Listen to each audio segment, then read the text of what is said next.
اعوذ باللہ من الشیطان الرجیم بسم اللہ الرحمن الرحیم سیہدیہم ویصلح بالہم، وہ ان کو سیدھی راہ دکھائیں گے اور ان کا حال درست کر دیں گے۔ یہ سورہ محمد کی 5ویں آیت ہے۔ اس سے پہلے اللہ تعالیٰ اپنے نیک فرمانبردار بندوں کا تذکرہ فرما رہے تھے کہ جو ان کی راہ میں قربانیاں دیتے ہیں، اپنی جانوں اور مالوں کو جو لگا دیتے ہیں، ان کی قربانیاں ضائع نہیں ہوں گی، بلکہ جو اللہ کی راہ میں شہید ہوں گے تو اللہ تعالیٰ ان کو اس کا بہترین اجر عطا فرمائیں گے۔ ان کے لیے ایسا نہیں ہے کہ وہ مر گئے اور ختم ہو گیا، نہیں، بلکہ شہید کا درجہ بہت بڑا ہے۔ تو اللہ تعالیٰ کے پاس جو عزت و اکرام ہوگا اس کا، تو اس کے لیے دوسرے لوگ بھی تمنا کریں گے کہ کاش کہ ہمیں بھی شہادت کا درجہ نصیب ہوتا۔ اور پھر ایسے ہی لوگوں کے لیے اللہ تعالیٰ فرماتے ہیں کہ ہم ان کو سیدھی راہ دکھائیں گے اور ان کا حال درست کر دیں گے۔ وَيُدْخِلُهُمُ الْجَنَّةَ عَرَّفَهَا لَهُمْ، اور انہیں اس جنت میں داخل کریں گے جس سے انہیں متعارف کیا گیا ہے۔ یعنی وہ جنت میں جو جنتیاں داخل ہوں گے تو بالکل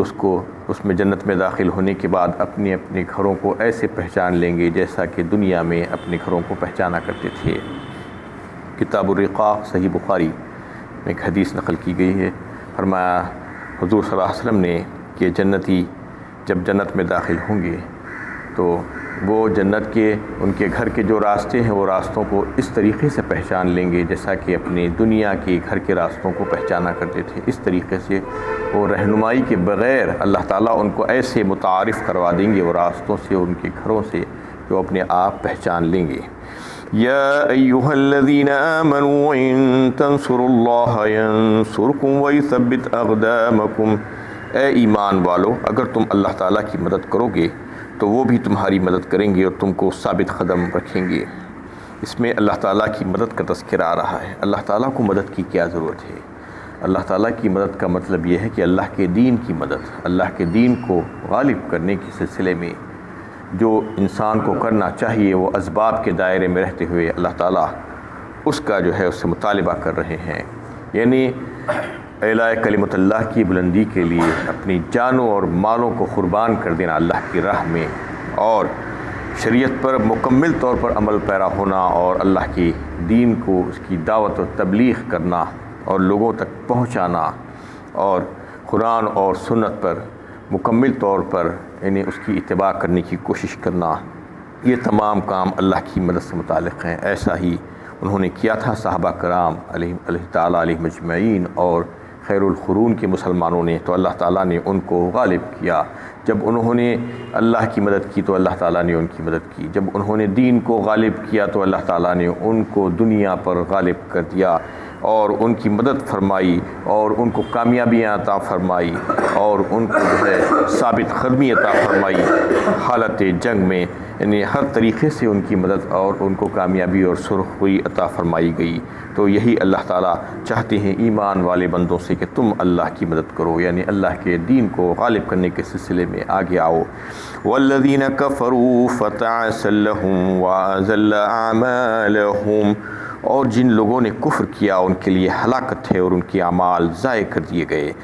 ذَلِكَ بِأَنَّهُمْ كَرِهُوا مَا أَنزَلَ اللَّهُ فَأَحْبَطَ أَعْمَالَهُمْ، کیونکہ انہوں نے اس چیز کو ناپسند کیا جس کو اللہ تعالیٰ نے نازل کیا ہے،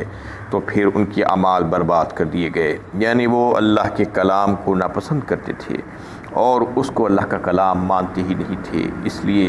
جو ہے اس سے انکار کیا تو اللہ تعالیٰ ان کے سارے اعمال حق کر لیے اور بیکار کر لیے، ان کے زندگی بھر کے اعمال خراب ہو گئے اور اکارت ہوئے۔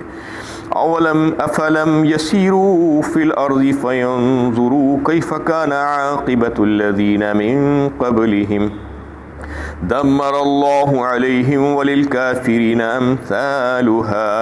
کیا انہوں نے ملک میں چل پھر کر نہیں دیکھا کہ جو لوگ ان سے پہلے گزر چکے ہیں ان کا کیسا انجام ہوا، اور اللہ تعالیٰ نے ان پر تباہی و بربادی ڈال دی، اور کافروں کے لیے بھی اسی طرح کی تباہی ہے۔ اس میں اللہ تعالیٰ انہیں زمین پر چلنے پھرنے کے لیے کہہ رہے ہیں کیونکہ عرب کے اطراف بھی جو علاقے تھے اس میں اللہ تعالیٰ نے جو بستیاں آباد کر کے رکھی تھی، جب انہوں نے اپنے پیغمبروں کی تکذیب کی تو اللہ تعالیٰ نے ان کو عذاب میں گرفتار کیا اور ان کو ہلاک کیا۔ اور اس میں ان لوگوں سے خطاب ہے عرب سے، کہ مشرکین عرب سے، کہ تم جاؤ اور چل پھر کر دیکھو اپنے اطراف و اکناف کے علاقے میں جہاں پر اس کے آثار موجود ہیں، ان کھنڈرات کے اور ان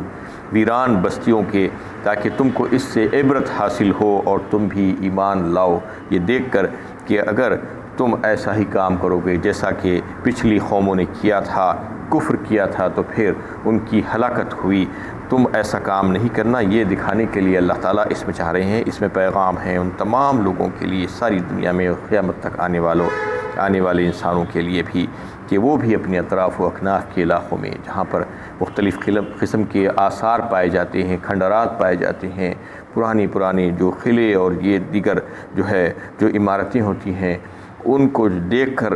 اس پر غور و فکر کریں کہ وہ کیسے لوگ تھے، کیسی شان اور دبدبہ انہوں نے دنیا میں قائم کیا تھا۔ لیکن جو فکر آخرت سے خالی ہوگا، جو صرف دنیا یہ سمجھ کر زندگی گزارے گا اور دنیا میں عمارتیں اور شاندار محلات بنا کر یہاں سے قلعے بنا کر جائے گا، تو اس کی کوئی اہمیت اللہ کے پاس نہیں ہے۔ یہ سوچنا چاہیے کہ ان کو اللہ تعالیٰ کا عذاب ان کے لیے تیار رہتا ہے اگر وہ فکر آخرت سے خالی رہیں گے اور صرف یہاں کی نعمتوں کو اپنے من مانی طریقے سے استعمال کریں گے۔ تو اللہ تعالیٰ فرما رہے ہیں کہ یہ تمام چیزوں میں عبرت ہے تم لوگوں کے لیے، کہ تم دیکھو اس میں اور غور و فکر کرو۔ ذَلِكَ بِأَنَّ اللَّهَ مَوْلَى الَّذِينَ آمَنُوا وَأَنَّ الْكَافِرِينَ لَا مَوْلَى لَهُمْ، یہ اس لیے ہے کہ اللہ تعالیٰ اہل ایمان کے حامی و کارساز ہیں اور کافروں کا کوئی مددگار نہیں ہے۔ یہ غزوہ احد کے موقع پر اللہ کے نبی صلی اللہ علیہ وسلم کو زخمی کر دیا گیا تھا، اور آپ صلی اللہ علیہ وسلم ایک گھاٹی میں چند صحابہ کے ساتھ کھڑے ہوئے تھے۔ اس وقت کافروں نے ایک نعرہ لگایا جس میں ابو سفیان سب سے پیش تھے، اس وقت تک وہ اسلام نہیں لائے تھے، اور انہوں نے یہ نعرہ لگایا کہ لنا العزى ولا عزى لکم، یعنی ہمارا تو عزا ہے، یعنی جو بت کا نام تھا عزا، وہ کہہ کر نعرہ لگا رہے تھے کہ ہمارا تو عزا ہے اور تمہارے لیے تو عزا نہیں ہے۔ یہ انہوں نے نعرہ لگایا، تو اس کے جواب میں اللہ کے نبی صلی اللہ علیہ وسلم نے مسلمانوں سے اور مومنوں سے کہا کہ تم بھی نعرہ لگاؤ، اللہ مولانا ولا مولا لکم، اللہ ہمارا مولا ہے اور تمہارا مولا نہیں ہے، یعنی اللہ تعالیٰ ہی کارساز ہے مومنوں کا، اور کافروں کا وہ کارساز نہیں ہے، ان کے لیے کوئی کارساز نہیں ہے۔ تو یہ بتوں کا نام لے کر نعرہ لگا رہے تھے، اس کا تذکرہ اس میں آیا ہے۔ ان اللہ يدخل الذین آمنوا وعملوا الصالحات جنات تجری من تحتها الانہار والذین کفروا یتمتعون ویأکلون کما تأکل الانعام والنار مثوی لہم، یقیناً اللہ تعالیٰ ان لوگوں کو جو ایمان لائے اور اعمال صالحہ کرتے رہے ایسی جنت میں داخل کریں گے جس کے نیچے نہریں بہتی ہوں گی، اور جو انکار حق کر رہے ہیں وہ بس دنیا کی چند روزہ زندگی سے متمتع ہو رہے ہیں اور جانوروں کی طرح کھا پی رہے ہیں، بس ان کا آخری ٹھکانہ جہنمی ہے۔ دو طرح کے لوگ دنیا میں بستے ہیں، اللہ تعالیٰ یہاں سے تذکرہ فرما رہے ہیں۔ ایک تو وہ ہیں جو اللہ تعالیٰ کی فرما برداری اور اطاعت گزاری میں اپنی زندگی گزاری اور ایمان لا کر عمل صالح اختیار کیا اور اپنی زندگیوں کو اللہ کے نبی صلی اللہ علیہ وسلم کی زندگی کے مطابق ڈھالنے کی کوشش کری اور سنتوں کا لحاظ کیا، تو وہ لوگوں کے لیے اللہ تعالیٰ فرماتے ہیں کہ باغات ہیں، جنت ہے، اس میں وہ داخل ہوں گے جس کے نیچے نہریں بہتی ہوگی اور نہایت ہی خوش منظر ہوگا، خوشنما منظر ہوگا۔ اور پھر اس کے برخلاف جو کفر کیے ہیں اور جو اللہ تعالیٰ کا انکار کیے ہیں، زندگی بھر اپنی من مانی زندگی گزاری ہے، نافرمان باغی اور غدار اللہ تعالیٰ کے، وہ ان کی مثال تو ایسی ہے کہ جانوروں کی طرح ہے، وہ کھا پی رہے ہیں۔ جانور کا کام بھی صرف یہی ہے کہ اپنا پیٹ بھرنا اور اپنی جنسی خواہشات کی تکمیل کرنا، بس یہ کفار بھی ایسا ہی کرتے ہیں کہ اسی کے پیچھے پڑے ہیں۔ فکر آخرت ان کے پاس نہیں ہے، فکر آخرت غائب ہے۔ جو کوئی بھی ایسا کام کرے گا، چاہے وہ اپنے آپ کو کچھ بھی کہہ لے، آخرت کی فکر دنیا میں نہیں رکھے گا اور دنیا کی نعمتوں کو صرف ایسا سمجھے گا کہ بس اس سے استفادہ کرنا ہے، اس کی عیش و عشرت میں پڑھ کر اس کی رنگینیوں میں مست ہو کر اگر زندگی گزارے گا تو پھر اللہ تعالیٰ فرما رہے ہیں کہ اس کے لیے جہنم ہے، وَالنَّارُ مَثْوًى لَهُمْ، اس کا آخری ٹھکانہ جہنم ہی ہے۔ وَكَأَيٍّ مِّن قَرْيَةٍ هِيَ أَشَدُّ قُوَّةً مِّن قَرْيَتِكَ الَّتِي أَخْرَجَتْكَ أَهْلَكْنَاهُمْ فَلَا نَاصِرَ لَهُمْ۔ اور اے نبی صلی اللہ علیہ وسلم، کتنی ہی ایسی بستیاں ہم نے تباہ کی جو آپ صلی اللہ علیہ وسلم کی اس بستی سے بہت زیادہ طاقتور تھی، جس کے باشندوں نے آپ کو وہاں سے نکالا، ہم نے انہیں ہلاک کر دیا تو کوئی انہیں بچانے والا نہ تھا۔ اس میں نبی صلی اللہ علیہ وسلم سے خطاب کر کے اللہ تعالیٰ فرما رہے ہیں کہ آپ کی جو بستی ہے، یعنی شہر مکہ، مکے والے، ان لوگوں کی بستی کے مقابلے میں کچھ بھی طاقت اور قوت نہیں رکھتے جس کو ہم نے اس سے پہلے پیدا فرمایا تھا۔ بہت قوت اور طاقت دوسری بستیوں کو، دوسری قوموں کو ہم نے عطا فرمائی تھی، اور جس قوم نے آپ کو اپنی جگہ سے نکالا، اپنے گھر سے نکالا، یعنی شہر مکہ کو اللہ کے نبی صلی اللہ علیہ وسلم بہت محبت کرتے تھے اس سے، اور جب آپ صلی اللہ علیہ وسلم وہاں سے ہجرت کر کے نکل رہے تھے مدینہ شریف کی طرف، تو آپ صلی اللہ علیہ وسلم نے مکے کی طرف رخ کر کے کھڑے ہو کر جو ہے مکے کو کہنے لگے، مخاطب کر کے کہ اے مکہ، تو جو ہے اللہ تعالیٰ کا بہت ہی محبوب شہر ہے، ساری دنیا کے شہروں میں سب سے محبوب شہر ہے، اور مجھے بھی تو بہت پسند ہے سارے شہروں کے مقابلے میں، اور اگر یہ مشرکین مجھے یہاں سے نکلنے پر مجبور نہیں کرتے تو میں کبھی بھی یہاں سے نہیں نکلتا۔ تو اللہ تعالیٰ اس کا تذکرہ فرماتے ہیں کہ جن لوگوں نے آپ کو وہاں سے نکالا تھا وہ بستی والے کچھ طاقتور لوگ نہیں تھے بنسبت ان کے جو اس سے پہلے ہم نے لوگوں کو قوت اور طاقت دے کر پیدا کیا تھا۔ اہلکناہم فلا ناصر لہم، لیکن وہ ان کی طاقت اور قوت اور ان کا مال اور دولت کچھ بھی کام نہیں آئی۔ جب ہم نے انہیں پکڑا اور ہلاک کر دیا تو انہیں بچانے والا کوئی نہیں تھا۔ افمن کان علی بینۃ من ربہ کمن زین لہ سوء عملہ واتبعوا اہواءہم، کیا وہ شخص جو اپنے پروردگار کی صاف و واضح ہدایت پر چل رہا ہو، کیا وہ ان کی طرح ہو سکتا ہے جس کے لیے اس کا برا عمل خوشنما بنا دیا گیا ہو، اور جو اپنی خواہشات نفس کی اتباع کرتے ہو؟ یعنی دو طرح کے جو لوگ ہیں، ایک جو ہے اہل الجنہ ہے اور ایک جو ہے جہنم میں جانے والے لوگ ہیں۔ من شاء فلیؤمن ومن شاء فلیکفر، اللہ تعالیٰ نے آزادی دے کر رکھی ہے دنیا میں کہ تم جو چاہے کرو۔ تو انسان جو اچھے لوگ ہیں، جو اللہ تعالیٰ کے فرما بردار نبی صلی اللہ علیہ وسلم اور آپ کے پیروکار، جو صاف اور واضح ہدایت اللہ تعالیٰ نے ان کو دی تھی اس پر وہ عمل پیرا ہیں، اور جو روشنیاں ان کے لیے رکھی گئی تھی اس پر چل کر وہ اپنا راستہ طے کر رہے ہیں، اللہ تعالیٰ کی فرما برداری میں گزار رہے ہیں۔ ان لوگوں کی طرح کیسے ہو سکتے ہیں جو ضلالت اور کو ہدایت سمجھ رہے ہیں، جو اپنی جو خرابیاں ہیں اس کو خوبی سمجھ رہے ہیں، اور جو اپنی خواہشات کے بلبوتے پر زندہ ہیں، ہمیشہ خواہش ان کے پیش نظر رہتی ہے، ہر فیصلہ وہ اپنی خواہش کے مطابق ہی کرتے ہیں۔ تو ایسے لوگ وہ نیک اعمال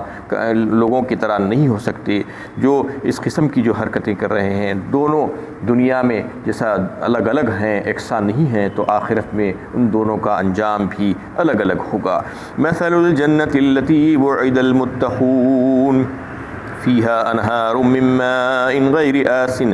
وانہار من لبن لم یتغیر طعمہ وانہار من خمر لذۃ للشاربین وانہار من عسل مصفى ولہم فیہا من کل الثمرات ومغفرۃ من ربہم کمن ہوا خالد فی النار وسقوا ماء حمیما فقطع ماءہم۔ اس جنت کی کیفیت جس کا پرہیزگاروں سے وعدہ کیا گیا ہے یہ ہے کہ اس میں نتھرے ہوئے پانی کی نہریں ہوں گی اور دودھ کی نہریں ہوں گی جن کے مزے میں ذرا بھی فرق نہ آئے گا، اور شراب کی نہریں جو پینے والوں کے لیے بڑی ہی لذیذ ہوں گی، صاف و شفاف شہد کی بھی نہریں ہوں گی، اور اس میں ان کے لیے ہر طرح کے میوے ہوں گے اور ان کے رب کی طرف سے بخشش ہوگی۔ کیا ایسا جنتی ان لوگوں کے برابر ہو سکتا ہے جو ہمیشہ ہمیشہ دہکتی ہوئی آگ میں رہیں گے اور جنہیں کھولتا ہوا پانی پلایا جائے گا جو ان کی آنتیں تک کاٹ دے گا؟ ان دونوں کا تذکرہ اللہ تعالیٰ فرما رہے ہیں، دونوں کا انجام، جو دونوں عمل مختلف کیے تھے دنیا میں تو پھر دونوں کا انجام بھی الگ الگ ہوگا۔ جو اللہ تعالیٰ کے نیک اور فرما بردار اور متقی اور پرہیزگار بندے ہوں گے ان سے اللہ تعالیٰ نے وعدہ کیا ہے ان جنتوں کا جس میں کسی چیز کی صرف ایک نہر نہیں ہوگی بلکہ نہریں ہوں گی، ہر چیز کی نہریں ہوں گی، یعنی ایک سے زیادہ جمع کا صیغہ یہاں پر لایا گیا ہے۔ پانی کی نہریں ہوں گی، شہد کی نہریں ہوں گی، دودھ کی نہریں ہوں گی، اور جو ہے شراب کی نہریں ہوں گی۔ یہاں پر دنیا میں انسان کو تول کر ناپ کر دیا جاتا ہے، جا کر کچھ پیسے دے کر خریدتا ہے تو 1 کلو یا 1 لیٹر کے حساب سے لیتا ہے، لیکن وہاں پر یعنی بے حد و حساب اللہ تعالیٰ اپنے بندوں کو عطا فرمائیں گے، جتنا چاہے استعمال کرو، کسی چیز کی کوئی کمی نہیں ہوگی۔ اور سب سے پہلے پانی کی نہر کا تذکرہ اللہ تعالیٰ فرما رہے ہیں کہ غیر آسن، آسن کہتے ہیں بدبودار، اور جو ہے جس کا مزہ بدل گیا ہو، جس کی کیفیت بدل گئی ہو، اس کو آسن کہا جاتا ہے۔ لیکن وہاں پر پانی غیر آسن ہوگا، جو اس کی نہریں ہوں گی وہاں پر آسن نہیں ہوگی۔ دنیا میں جو پانی جو ہے چشموں سے اور نہروں سے اور تالابوں سے آتا ہے اس میں گدلا پن ہوتا ہے، اس کا رنگ اور اس کا جو ہے کیفیت بدل جاتی ہے، اور بسا اوقات اگر پانی کو جو ہے کہیں پر رکھ کر چھوڑ دیا جائے تو اس کا مزہ بدل جاتا ہے۔ لیکن جنت میں ایسا نہیں ہوگا، بلکہ جنت میں جو ہے پانی صاف ستھرا شفاف پانی ہوگا۔ اور پھر